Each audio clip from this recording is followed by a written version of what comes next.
Hello and welcome to First Person Podcast, a monthly podcast put on by the editors of First Person Scholar. I am Emma Vossen, editor-in-chief of First Person Scholar, and this month we're going to be talking about Life is Strange. We have 5 past and present editors here to talk about the game today. Those include Michael Hancock, Steve Wilcox, Alexandra Orlando, Rob Parker, and myself. In this episode, we discuss how the game deals with issues of choice and agency, the concept of the self and character in a game that has multiple realities, and the difficulty of depicting high school in a nuanced yet realistic manner. We also discuss the heavy issues that this game has taken up, including but not limited to race, gender, sexuality, sexual assault, mental illness, disability, and the harsh realities of small-town life and existence. Hi, I'm Rob. My Twitter handle is @robotparking. I'm Steve, @the Do Lab. Alex, @Invagination. Michael, @PersonOfCon. And I'm Emma, your host, and I'm @GetSomeAction. So, I'd like to start from asking some forum questions before we dive into the story. So one of the things I'm really interested in is how many of us played it episodically, and how many of us binged it all at once? And I just want to sort of get at how that affected how we played the game. I played it I literally finished playing it 5 minutes ago before I walked into this room. I basically binged it all weekend long. I normally like to do the episodic thing where I play over the course of several months, but I just was not able to get on the bandwagon with this game until the very end. How do you think that made you feel? Right now I cannot be trusted with this game. It's pacing-wise, it was really interesting. Because I feel like the first 2 episodes are very, very slow moving, and knowing that there was more that was going to happen, I was kind of like dragging my feet through them, and I turned a corner and I'm midway through the game. Like midway through the 3rd episode, I started like really getting hooked by it. But it was kind of a big ask to do that in one sitting. But if I'd like had that spaced out, I probably would have been a little bit more curious to follow it as it was coming throughout the year. I played it since it came out, like day 1. I played the first episode, and that's because I was following the company, Dontnod. Their last game was Remember Me, which was also like another memory. It was like a memory manipulation, but also kind of time manipulation thing. It was really cool conceptually, but it just didn't seem to really pan out as a game. So that got me really interested in the company, and then seeing the trailer for the game, and it's really its setting. I was on board with it since episode 1, but in terms of how it impacted, I started forgetting what happened between episodes. It was still fresh when I was playing it, but now looking back, I can barely separate them into individual episodes themselves. But yeah, I don't know how that really impacted my overall take on it. Now, I guess I've had more time to think through it. I've read a ton on this game too, which is going to come up through it as we talk. I played episode 1 in the summer. I think you gifted it to me, Steve, for my birthday.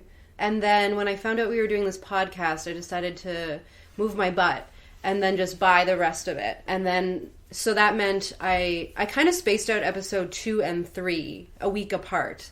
And then I finished 4 and 5 this weekend. So those 2 are kind of like mushed together. But I tried to space it out a little bit so I wasn't playing like everything in one go, which I think was good because it gave me at least a little bit of time to go over what happened and like my feelings and decisions and emotions instead of just like going through the whole thing, which I think would be like really exhausting. Rob? Yeah, it was very emotionally exhausting, and it led to a lot of me messaging you over the weekend. Yes, I did get a lot of messages from Rob. So. I felt like playing it as it came out too, you could kind of see the developers getting their feet under them, getting their momentum a bit, which you're really cognizant of as there's like these month-long or longer breaks between the episodes. You can see their craft kind of developing, where I wonder if you take it in all at once, it's difficult to kind of see where they made alterations for the best and that sort of thing. I was noticing actually, like, because it was a tighter timeline, I was noticing that they seem to be, first of all, better able to handle Chloe's slang. I'm not saying that they perfected it, but they did better. And there's a big jump in terms of name dropping between the first and second, I think. Yes. I purchased the game in September, binged through the first 4 chapters, and then had the month wait until the finale.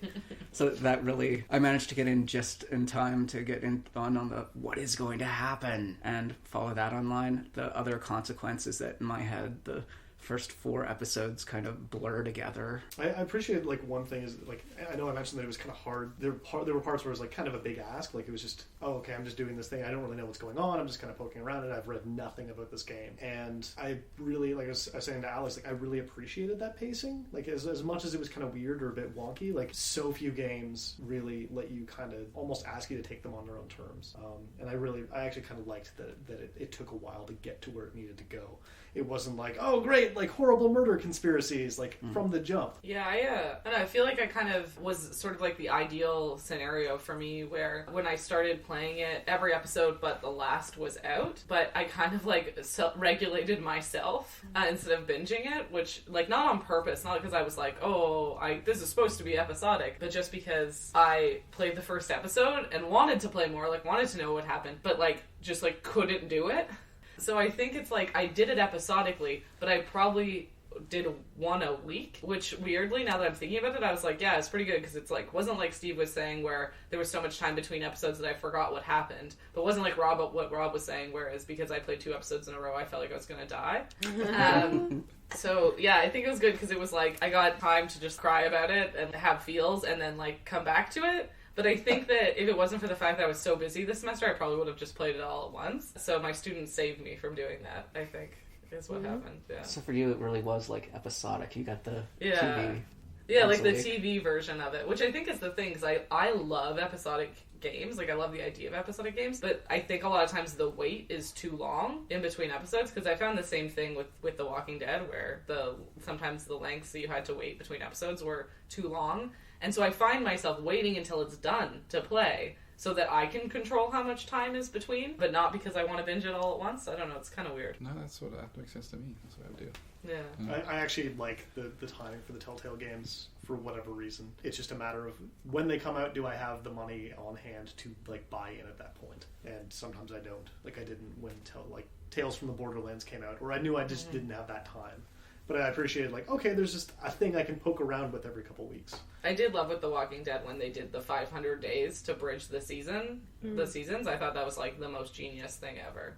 Yeah. So, if any of us ever end up writing about this game, I mean, or even just podcasting about the game, do you ever feel like there was points in the game where you missed things because of the nature of the game it was? Or do you feel like because of the time travel mechanic, you got to actually see everything in a way that you wouldn't in, like, The Walking Dead or another sort of decision-based game? Well, I feel like the way the choices work, like, sometimes you just don't see certain bits of content. I missed prompts and stuff like that as I was going through the game, so I'm sure I missed bits and pieces. But I guess that that opens up the question of, like, how much of a game do you need to play to write critically about it? I almost walked in here without making the final decision in this game because I did not want to. I don't have an answer for that. I feel like I could have talked, like I could have spoken critically about it without having seen, like without maybe even finishing like the last episode. But yeah, I mean, I'm kind of personally a fan of just like, you know, no matter how much of it you've seen, if you finished it, that's your playthrough, and like it doesn't matter what you missed because that wasn't part of your playthrough, and what you're talking about is your playthrough. So I think that kind of that sort of lines up with that. There's a good article on Game Sutra about metagaming and the ability to rewind time and how it like cuts out the whole rage quitting and starting back up and going back to the earlier save file, or even like the author talks about how, you know, you make a decision because you're only given a prompt, and like the spirit of what it's prompting your character to do is something you believe in, but the actual execution is off. So like the hug with Warren, which some people found went on for an uncomfortable amount of time. And they're like, that's not how long I wanted to hug him, and I'd rather go back and do a different gesture type thing. Right. It like took out that kind of anxiety of like, do I need to rage quit? Do I need to like, I'll tap out and close it type thing? Which is definitely what I did when I couldn't save Kate Marsh. Yeah. Because they take away the time bending ability just for that scene, and there's no way I was gonna like not save her. So it came back in that way where you have to rage quit and come back. Well, not rage quit, but quit and come back in. So wait, just to get it straight. So you didn't save Kate the first time, so you actually quit the game and did that part over again? Well, even within that scene, I could tell that like I wasn't making any progress in talking. So you didn't actually see her jump. You like no, restart. No, I wasn't. That's interesting. Yeah, no. So you didn't stop and wait for it to end and then go back. You just stopped and went back. What happens? That's really interesting. I don't know what happens actually. I did that a lot in Heavy Rain, where it seemed like, oh god, this character's gonna die. Reset. Yeah. I don't know what happens because I saved her on the first try. So she actually jumped. I saved her because I was not dealing with Chloe's nonsense to tell me to not answer the phone because that's bullshit. Yeah. But I did see a gif I think of somebody else's recounting of the scene. For me, I find it's sometimes necessary to see the other options of the game.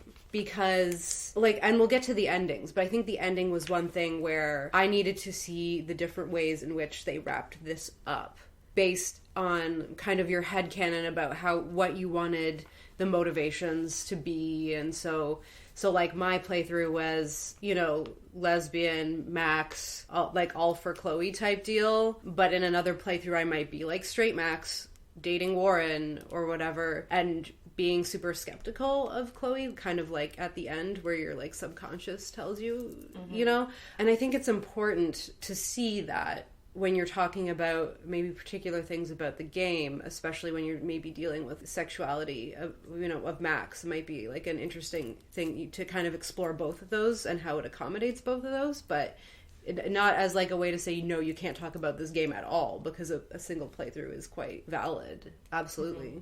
But I think, there's certain things about how you need to see how the game treats those specific key moments where you start making decisions based on, the identity of the character. I mean, and I think that's the thing about the metagaming and being able to make different decisions is, I think for me, because of that specifically, because you could... it wasn't the same as, when you're playing The Walking Dead and you can play, Evil Lee or Good Lee or Dad Lee or, I'm sick of this shit Lee.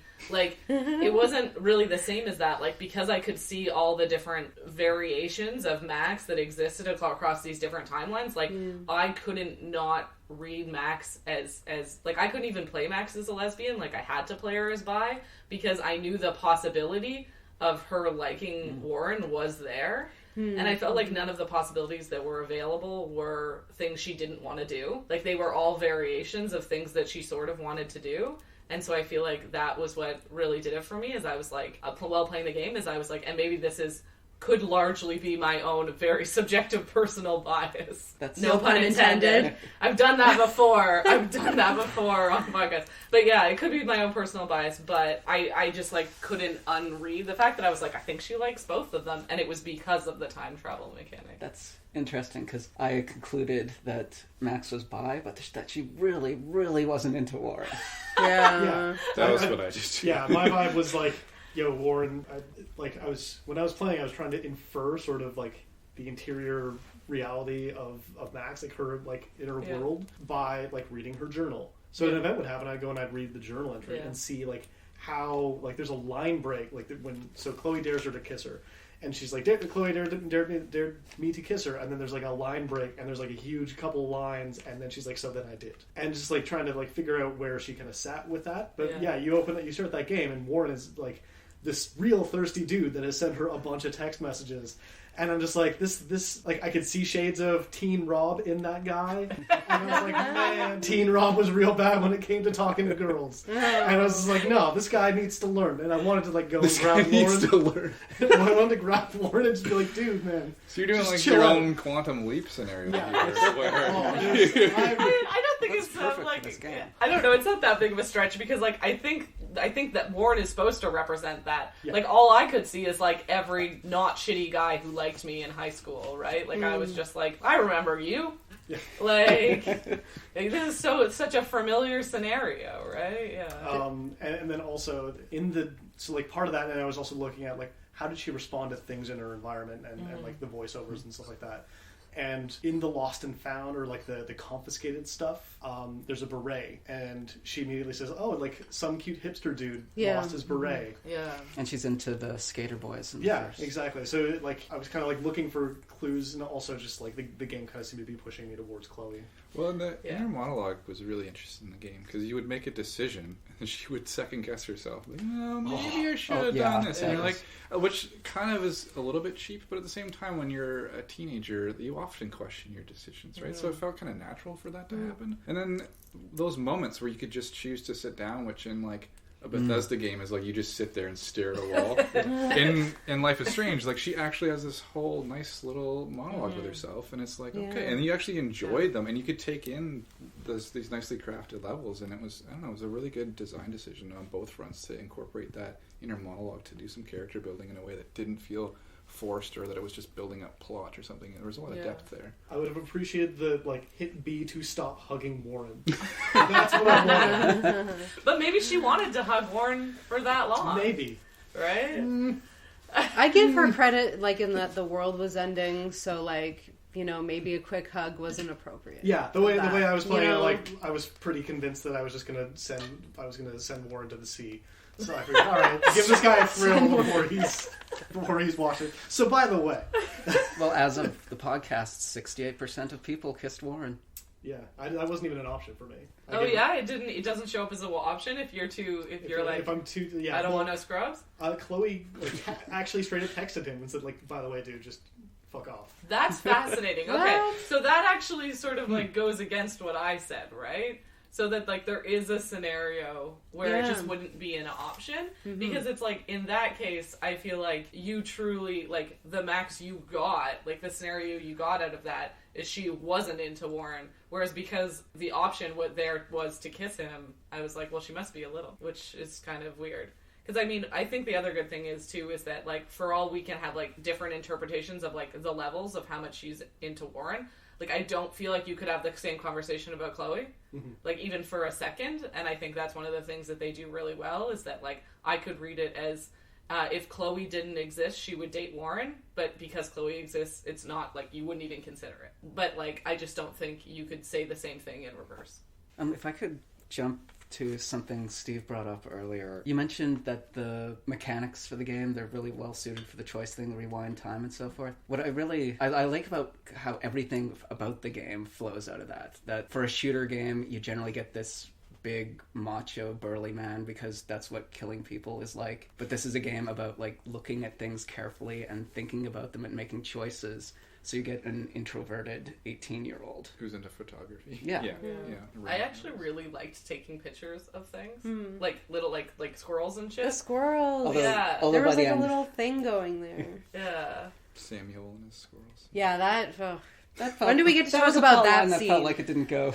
When do we get to talk about that scene? Because I have a lot to say about that scene. I joked today to Neil that Samuel was Tom Bombadil. Oh my god.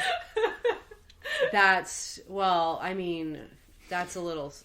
Okay, we'll go back to that. Everyone has a Patronus, right? Yeah, that's true. Basically. So he would be what? So who is he in that Samuel actually Dumbledore? Samuel straight up says that his Patronus is a squirrel. Yeah. And obviously Sam's is the doe. Yeah.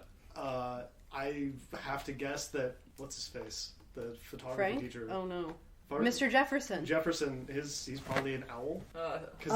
Yes, the owl is in the barn. Yeah. The barn owl. But I don't know. The slimy snake. Was Chloe the bird? Is bird though? Chloe would be Bottles. Fragile. 5 bottles to be exact. You go through a lot of work the first time around, and then you just don't want anything to do with it. Oh no! Well, I'm just thinking you open the window, the bird's allowed in. Right. Causes another problem. You close the window, it hits it and dies. But I thought she'd be the butterfly. The blue butterfly. Yeah, okay, yeah. Butterfly's got to be someone. Yeah. Okay. So enough discussion about Harry Potter AUs. So going back a step, we've talked about in the past how Gone Home sort of thwarted the tragic lesbian death narrative in the sense that it really, really builds up to this idea of the very stereotypical story about 2 young queer women where they fall in love and then they die, which is the sort of staple of how those stories unfold in film. And then in Gone Home, it's you're expecting that, you expect to open the attic to your dead sister, but it's actually a really happy ending. To what extent does this game sort of play with that and maybe sort of reinscribe it a bit? Well, I resented the hell out of the fact that the big kiss with Chloe only comes if you decide to sacrifice her. Yeah, I did read. Well, actually, you know what? I didn't even know that. Doesn't always happen. No? Yeah. Sometimes she will not kiss you at the end. Well, yeah, if you're not into her, that doesn't. Yeah. I didn't even know that was a thing. I didn't even know that was. That's why it's so hard to talk about these things when everyone has a different experience. For like weeks now. Huh. I have a problem when the like token lesbian is always has this troubled past and has to like have all these daddy issues, and you know, it's just like too much of a stereotype, I think. And so in that sense, there was that element, not necessarily like that they have to die like star-crossed lovers type of thing, but I was just like, okay, like, are we going with this again? You know, she had to be this, like, alt-rocker chick. Yeah. Not that there's anything wrong with that, but it's, you know. No, I mean, it's funny, though, because I was thinking a lot about how, like, you can't play this game and not think about Gone Home. And I kept thinking about, like, how much is this supposed to be, like, fleshed out, Lonnie? Because she had a lot of, you know, these same personality characteristics. You know, this, like, punk girl with the dyed hair and the everything, yeah. Yeah, I've been struggling over like how referential this game is almost to its own detriment. Kind of Gone Home did that 90s thing, so I guess that's real cool. And then they'd like have CDRs and like mixed CDs in 2013 when this would have been otherwise like an iPod or like a playlist or something like that. And just like very weird nods to like 90s stuff. And like, even 80s stuff. Yeah. You know, I was just like, really? Like The Cure? Yeah. People listen And to what I like, because to an extent, I feel like you could like be like, oh, this is just like a reflection of hipster culture, right? Like, you know, it's just like, oh, like the old stuff is new again. But then to another point, it was just like, how much is that just what the writers know? Yeah. Like, this is what it was like to be a teenager for them, so it's kind of being inscribed on this contemporary setting. Because I think that's one of the things that was effective in Gone Home was that the dialogue felt real because you remembered what the 90s were like, and you remember how you spoke in the 90s. But suddenly with this game, it's like, the dialogue was weird, but then there was also an element of like, what do teens sound like these days? How do we know? I don't know that like inverting that, I guess also to loop back to the lesbian, that trope where it's they fall in love and then they die. It's really odd that like the only way that they could be together is by literally murdering everybody else. Like, I don't think that flips the switch on that. And like, I think the game just kind of has this weird mishmash of stuff that like mostly works for them for the most part. But there's still points where I'm looking at, they're going like, why? What is... I don't know what to do with any of that stuff. There's like a one-off Lovecraft reference in like the 4th episode where they can't, like Blackwell can't accommodate Chloe, and so like the Wells suggests that she go to like H. West's Miskatonic University. I'm like, what? To what end? Why is this here? For you. Yeah, for me to notice and go, why is this here? Well, even jokes at inappropriate times, or times there you don't feel they apply. I find there was really, like, especially the last chapter, there's all this emotional stuff, and then there's like a cheesy line of dialogue or like a joke, and you're like, I guess that would be funny, but like right now I'm too like emotionally disturbed to be like worrying about that joke. I don't have a good example actually. Like the hallway scene, I think, where you keep going down the hallway at the end. The PT scene. Yeah, like there was just weird. Well, in terms of weird balance, by the end of the game, there are some weird moments for you to be stopping and taking a photograph. Yeah. Especially when at the end where she stops Evan from doing it. And the hurricane, right? Like, if you save Evan, she's like, no, stop taking photos. And then she does it. Like 2 seconds later. Yeah. You're like, And what becomes of the pictures of the giant squirrels? And I also found it weird when I was taking pictures of people and they never reacted to it. Yeah. So, like, the one I remember in the gallery, when you're in the gallery at the end, you take the photo, and you can obviously hear the clicking, but, like, she doesn't turn around or be like, you just took my picture. And, like, you know, she doesn't ask permission. Well, then, and at the end, all your journal and your photos get burned and everything. And, like, the, like, collect-a-thon gamer in me was like, no! All my hard work, none of it matters. It's only reflected in my Steam achievements, which was a weird impulse because I wasn't actually concerned about how it was actually her journal. Which I found weird because, like, that was a moment where I was like, my gamerness took me out of the game. Well, and I feel like coming through the game, it felt a lot like a large studio looked at Gone Home and said, how can we do that but with more game? And then they go, okay, well, we got this rewind mechanic from this other game that didn't do so great, so let's put this out. Which is maybe a very cynical way to view it, but I find it interesting, like, the time manipulation stuff is kind of we're mostly okay with, but when it comes to the other gamey stuff of achievements and just taking pictures of people, that's what pulls us out. It's true. Like, I think the time reversal stuff was all really well done. Like, I don't think there was a moment where I was like... This didn't bother me when I was playing, but I know there have been people who complained about, the scene where you have to, like, name all the objects to prove to Chloe that you've got the powers. that felt really forced to some. Well, I had to do that like 100 times You glitched out on that. it was like, as much as I love this game, it was the glitchiest game I've ever played in my entire life. So I had to delete my whole game. Oh my god. And then like, but it was okay because I uploaded it to like my PSN account, so it's like because that was there and like I could like delete the game and like reinstall it. I know that scene was like glitchy for a lot of people. I saw a lot of posts when I was trying to figure out my glitch. That was people being like, I know I'm picking all the right objects, but it's just not working. And it was like, you just have to start over. Am I the only one who played it on the console? I was PC. Yeah. So I think that's probably why I find the most glitches is because like I think just the console versions of it are just not as well ported. Usually they're better, more stable.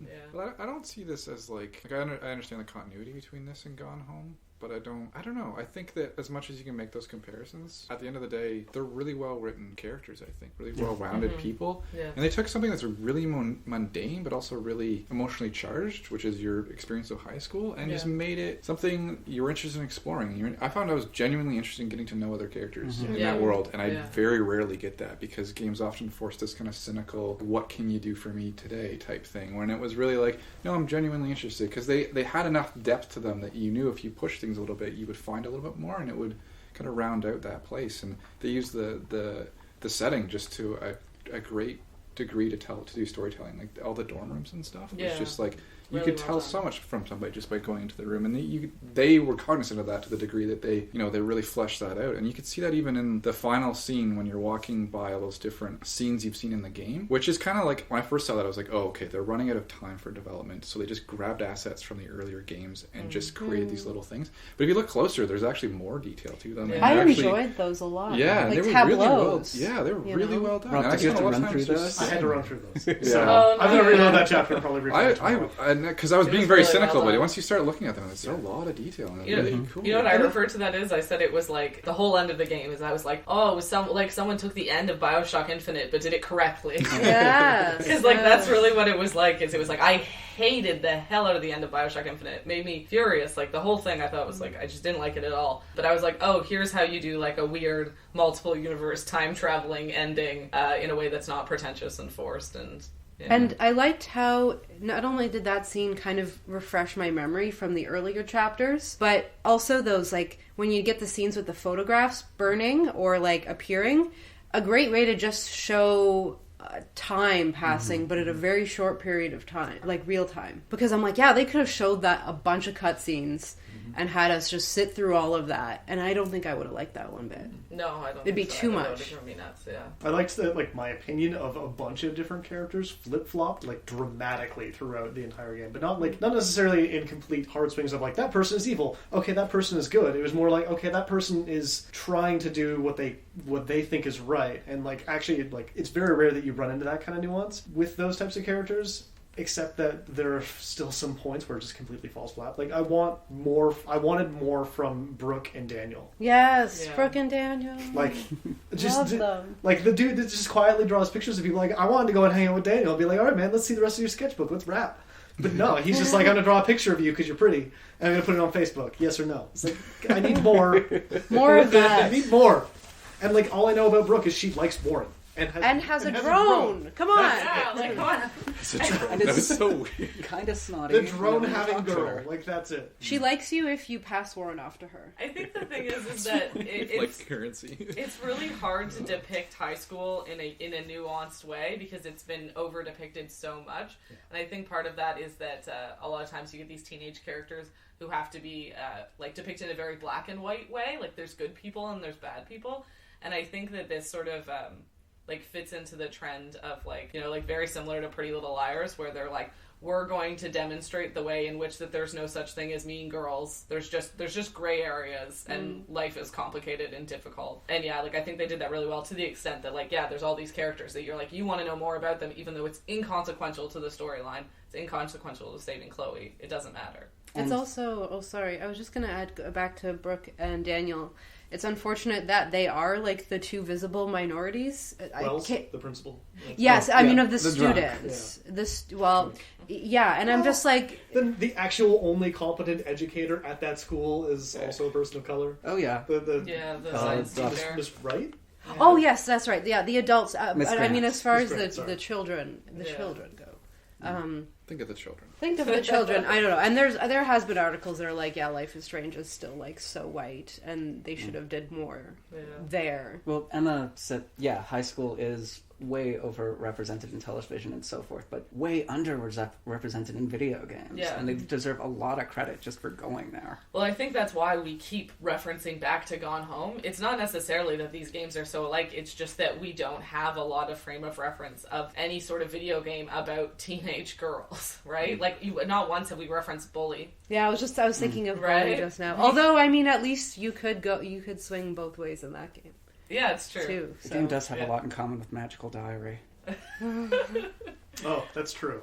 Oh, God. So since we're about halfway done, I just want to take this point where, like, so we don't run out of time on it, to really, start talking a little bit about the ending, but to really sort of hash out the ending. Rob, you just did it. So. I did. We watched him. Oh, God, I'm glad no one was watching. I wanted to see if he cried. I was probably were I alone in a dark room, I would have been weeping. So yeah, I sacrificed the town. That's what I did too. Yeah. I did the same thing. That's kind of why I wanted Neil. Did we all? Okay, wait a We're all second. I thought I was going to be like in the sacrificers. minority here. Did we all? No. Yeah. Did we Yeah, we all did. I killed everyone. Yeah. Yeah. Okay. I think that's why I wanted Neil here, is because I figured Neil would be the only one who actually sacrificed Chloe. Because he asked me, like, it was an honest question. Like, he was like, which did you do? And I was like, I killed everyone. Are you kidding?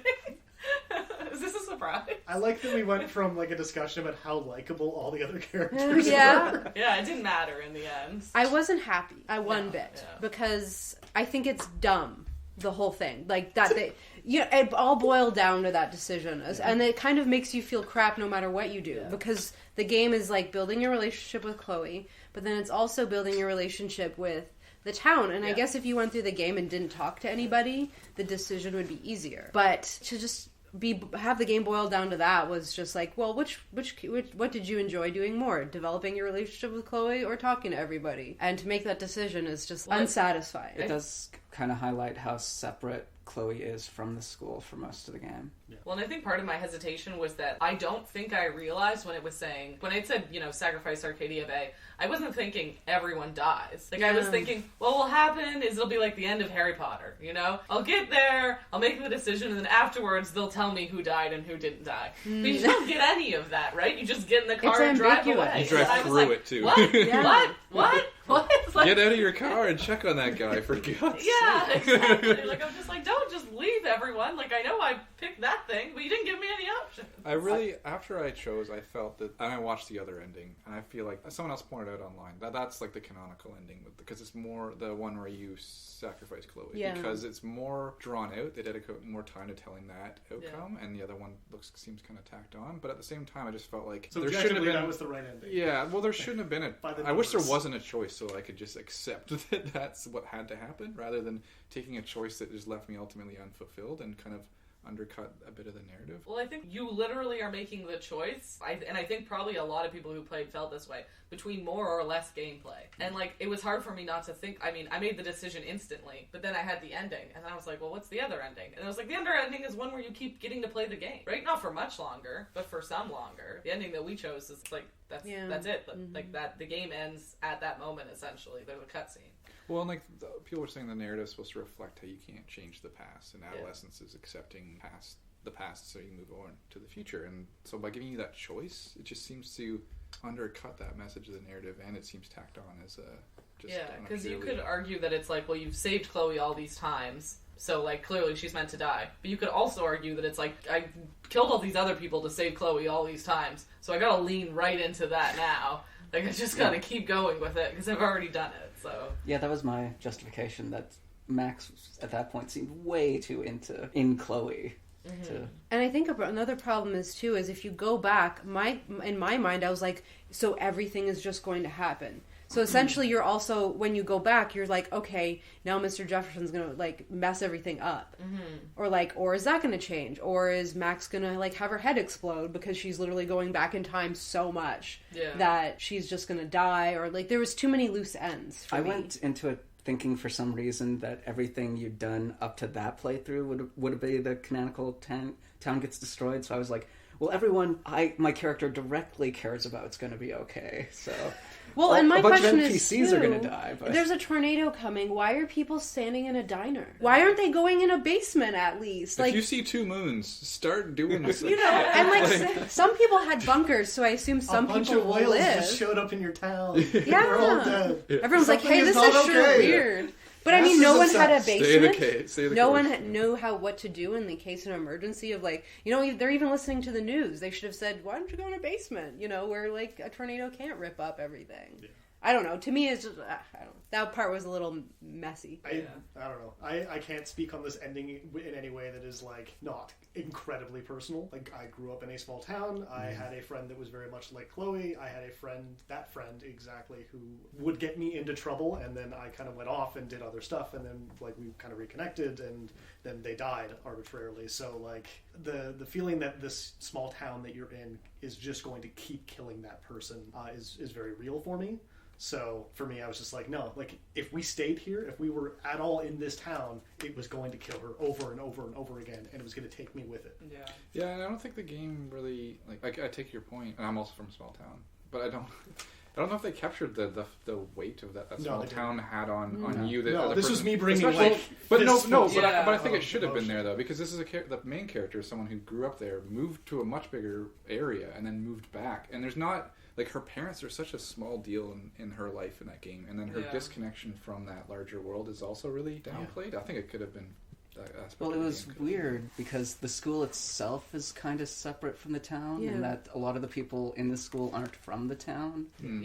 And apparently Max has been away long enough that she doesn't have any other connections but Chloe. And it didn't have that small town feel where it's like everybody knows what everyone's doing. It kind of had like the small town and then like juxtaposed with the Prescott situation. But there was never this kind of like public uproar or like there's this kind of idea that you're powerless and the police won't help you, but it's just like that's like a big town problem. But you don't see like small town cop that like, or it was more like the school itself was like a little small town. In that sense, right? Like, you know, you were being surveilled and like everyone was all up in each other's problems, but like I don't think they really expanded that out to the larger town very well, like other than through Chloe's character, which I do think they did capture, because I'm also from a small town, and like Rob was saying, I do think they capture the ways in which, you know, when you're living in a small town, it's like everything you do and all your actions are almost this like subconscious suicidal thoughts.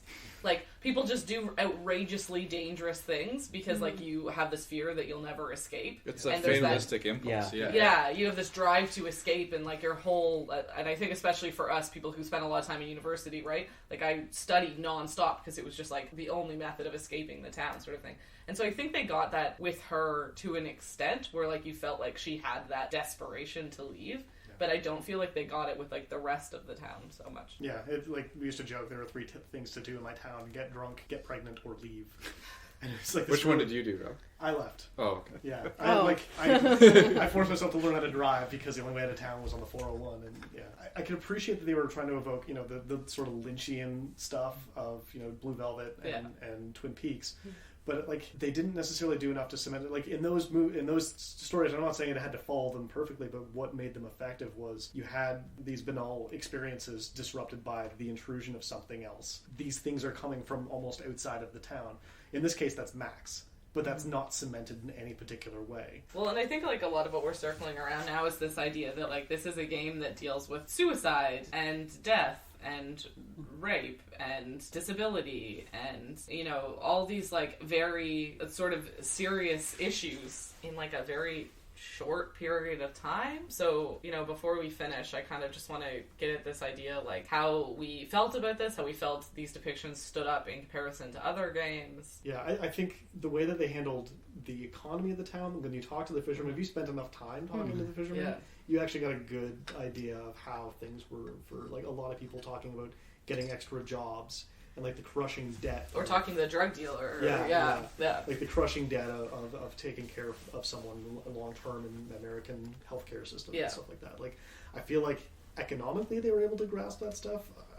Or the threat of losing your scholarship. Yeah. There was a lot of that, I think. Yeah, it was really well done. I think they pushed too much as far as, like, the Mr. Jefferson stuff. At the beginning of Chapter 5, you start off in the chair. And then he does that thing that Bond villains do, where he explains everything. But I started to just become too disgusted. I had enough. I'm like, okay, you got your point out. I understand what's happening. You didn't even need to tell me, because visually I think they got it across. They got that across very well. So that I was done by that point. I was like, okay, I don't want to listen to this anymore. I'm getting sick. Yeah. And then they did the whole thing at the end where you're sneaking. And that I thought was very interesting, because what that told me was that every man in the game was like weird, twisted, and it got me the sense that Max was suddenly afraid of every man.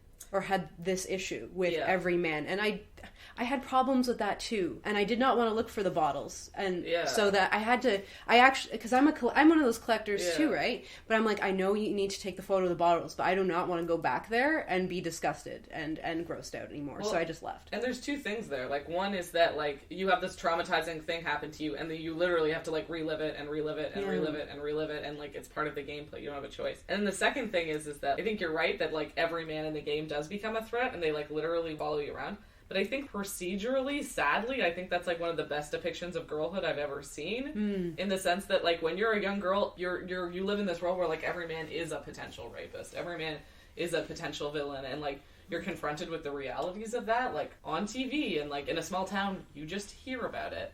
And that sort of thing. And so it's not that, like, all of them were actually villains. It's, like, this sort of, like, subconscious idea that, like, they all potentially could be. Which I thought was, like, terrifying and heavy, but, like, kind of real. And in terms of you just hear about it, I thought they initially handled Nathan, like, his descending creepiness pretty well. That there was this really popular guy that everyone knew there was this other edge to, but no one talks about it. He was the Jean Gameshi of their school. Yeah. Yeah. It was just, you just were supposed to know. And I liked how Max ended up sympathizing with Nathan at the end. Yeah.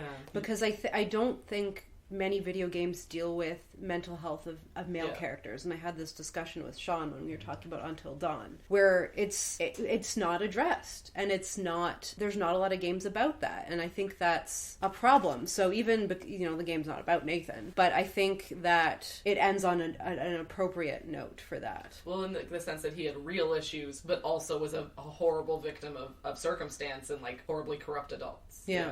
But meanwhile, Jefferson is just this locked box of he's a psychopath. Yes. He is clearly evil. Let's just move on with our lives. That's true. Yeah, the realism of the other characters made him look that much more cartoonish. There's one moment that I missed because I was just wandering around where Kate is talking to Jefferson, and he's like, "You got to stop it with the martyr shit." He's like victim blaming her because of the viral video that's come out. And it's not something that they, like, throw at you unless you're right there.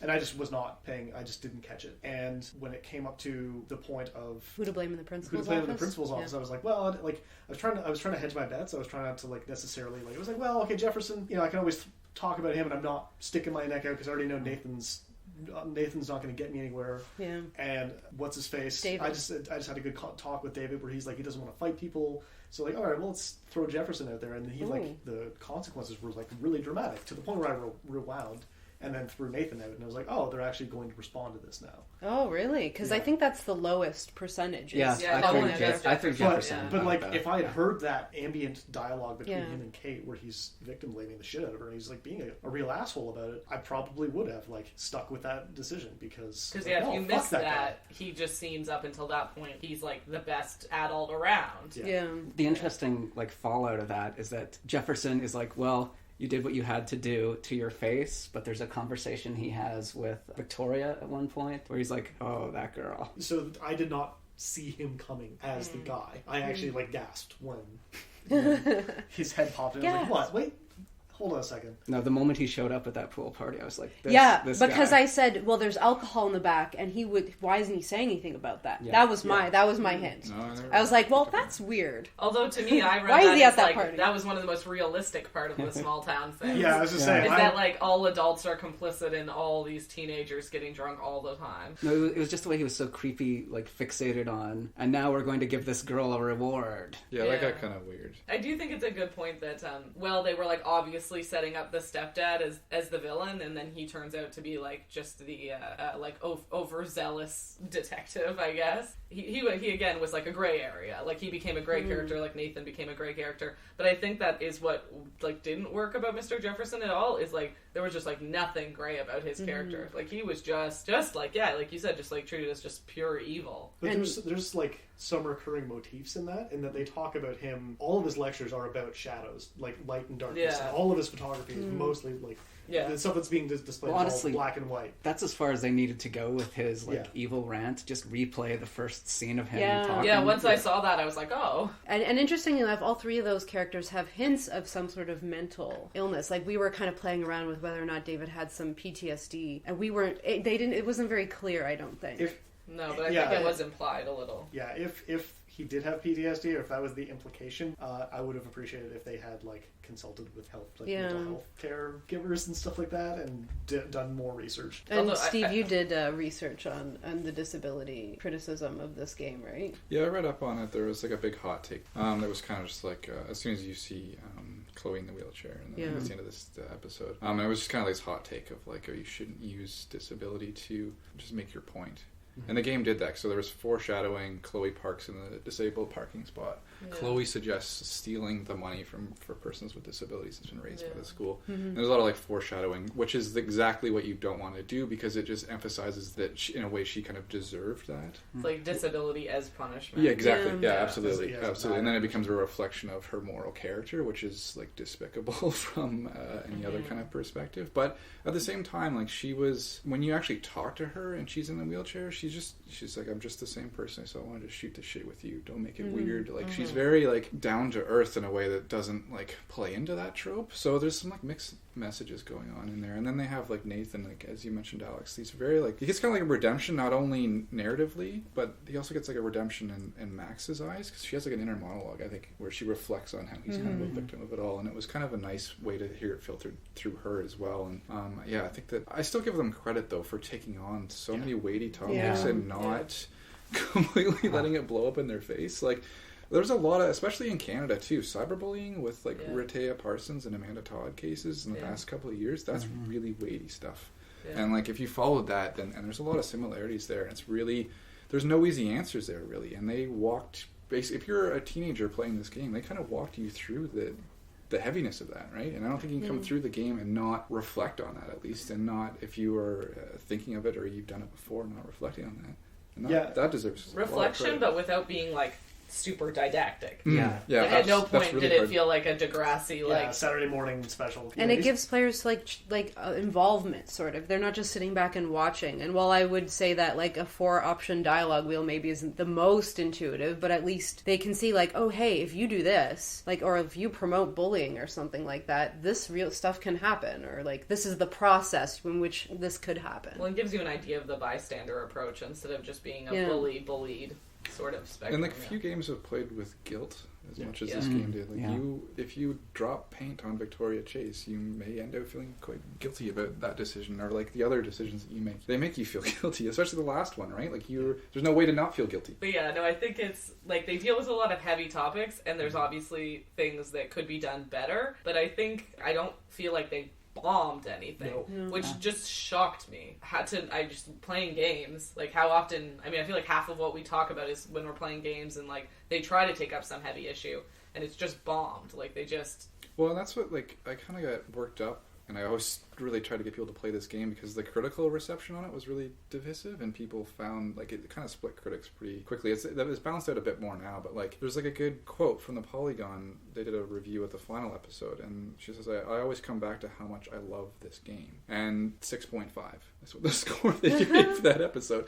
And there was this weird dissonance between they could see what the game was trying to be, and they were won over by a lot of its appeal, but I feel like the detractions, when put purely in like a game context, really overshadowed the fact that like they're making these really interesting moves forward in a lot of respects on subject matter and gameplay, and other areas that just kind of got really overshadowed by the fact that, yeah, they didn't quite connect on everything. But I think that, that's where the numerical system falls through, because you can't account for, like, this was a good effort. Like, thank goodness people are starting to take on different topics rather than just, like, aliens invading and that sort of thing. Yeah. Well, and that sort of gets to the weight of representation across all media usually tends to weigh heaviest on, like, the marginalized and the underrepresented. And so that's the thing, is that, like, people will be a lot more critical of a game that's attempting representation than a game that just doesn't attempt it at all. Like, people are more likely to yell at Mindy Kaling for how white her show is than to yell at the people who run Mad Men for how white their show is. And I think that is sort of what I saw in some of the critical representation, is it's like they're taking up these heavy topics, and obviously it's good to be critical of the ways that it could be better, but it's almost like it didn't get enough credit. That's how I personally felt. That's how I felt, and that's why I was telling everyone basically in this room, like, you guys should really play this game. Yeah, I mean, like, you do get credit for the fact that, like, I probably wouldn't have played it if you weren't, just constantly, really, like, breathing down my neck about it. I do appreciate that. Thanks for listening to the First Person Podcast. We'd like to thank Neil Randall and the staff at the Games Institute, as well as Elise Vist for being our podcast producer. We'd also like to thank Stephen Trothan, who wrote and composed our music. Tune in to next month's podcast for discussion of games and gaming in 2015, including what our favorite games were, what games won the Game of the Year honor, which ones we thought maybe should have been considered to win the Game of the Year honor, and probably a lot of discussion about the ridiculousness that is the concept of Game of the Year. Thank you.